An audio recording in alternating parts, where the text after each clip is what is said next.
If you're still looking to get into the real estate market in 2025, things are moving. Rate cuts are most likely going to be happening in the next, 3 or 4 months from now, maybe as soon as in September, depending on when I post this video. Guys, if you want to get in, now is probably the best and the only time you're going to be able to get in on the real estate market while the prices are still where it's at. Because I'm reading a lot of Reddit posts here, and this one in particular, where I'm going back and forth with this person right now, they are not getting it. So we're going to break down this Reddit post right now. All right, so here's the post from Reddit. The title says, "Mom wants to use my first-time home buyer for a second property."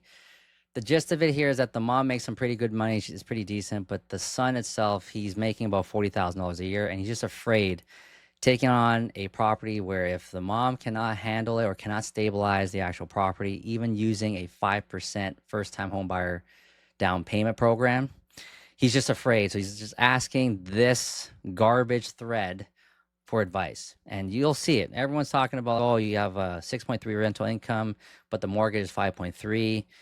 And I'm like, just that's maybe one property that might be a duplex, might be a triplex, might be a quadplex. Who knows? But the one advice that I'm going back and forth with is this: you can't use your first time home buyer for a rental. Fraud bother you? This is like annoying, okay? Yes, you want to be the black or white when it comes to how you operate and everything. But what's happening in the real world, the financial world, there is a lot more black and gray than there are people operating in the white space in this business. Okay. If you want to be that great person and not skirt the line of doing your due diligence or being that, what's the word I'm looking for? A good citizen or a good abiding citizen, right? Following the laws and everything, then by all means, stay away. But the OP here is looking for advice as to what they should be doing. And I'm encouraging it, right? I'm a guy. Use your 5% down as part of your way of getting in the real estate market, because I'm telling you guys right now, 2025 is going to be the last and best year for any of you guys to get involved, because when rates starts to cut, you and I both know that we don't know where the market's going to go, but we do know one thing: it's going to go up. It might pull back, but as they cut more rates, it's going to skyrocket. It's going to make all-time highs. It's going to keep on breaking all-time highs, and rent is going to keep on going up. The dollar is going to continue to devalue. So if this person is not taking this opportunity very seriously, he's going to miss the boat. And who cares if it's going to be like, if you use the 5% as a strategy to get in, right? And let's just say you're just house hacking. You move into a single family home, you decide to convert it into rooms and everything, and you're generating around, let's just say $2,000 to $3,000 a monthly rental income, right? For someone that's making $40,000 a year, an extra $3,000 a month will help greatly reduce your carrying cost. And that's your way of getting into the market. A lot of people are doing that right now.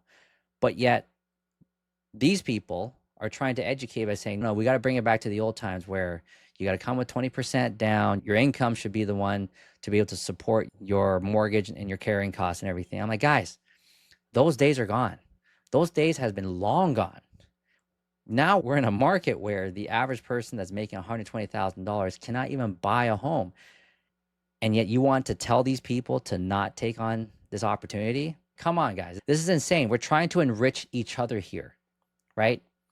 So you want to worry about the risk, right? But let's break down the risk.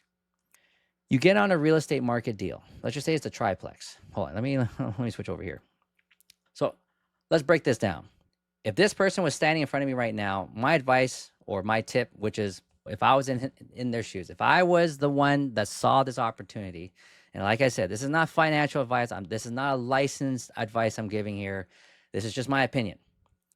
If I was in the P's situation here, okay, the original post, and I was given the opportunity to get into the real estate market by buying my first property as a potential investment property, my intentions for the property is that, yeah, I'm going to move in, right? going to move in and rent out portions of the home. Okay, just to stay within the guidelines of this loan, right? I get in there, I look at a property, and it happens to be based on the first time home buyer, you can qualify for a quadplex, right? Then, depending on the mortgage broker you're working with, they might be able to get you approved for a quadplex within the GTA. Let's just say, assume that he lives in the GTA with me here, okay? For a quadplex, you're looking at maybe about $250,000, $275,000 per door, per unit. So let's just round down to 250.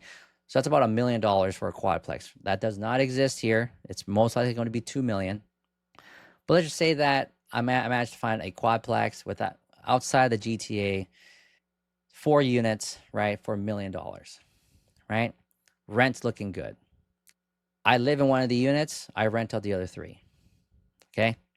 If the program allows me to use that 5% for that type of property, great. If it doesn't, then I'm looking for a single family home and I'm splitting up the property into a couple units because I'm trying to stack all the advantages in my favor. And this is how you're managing risk.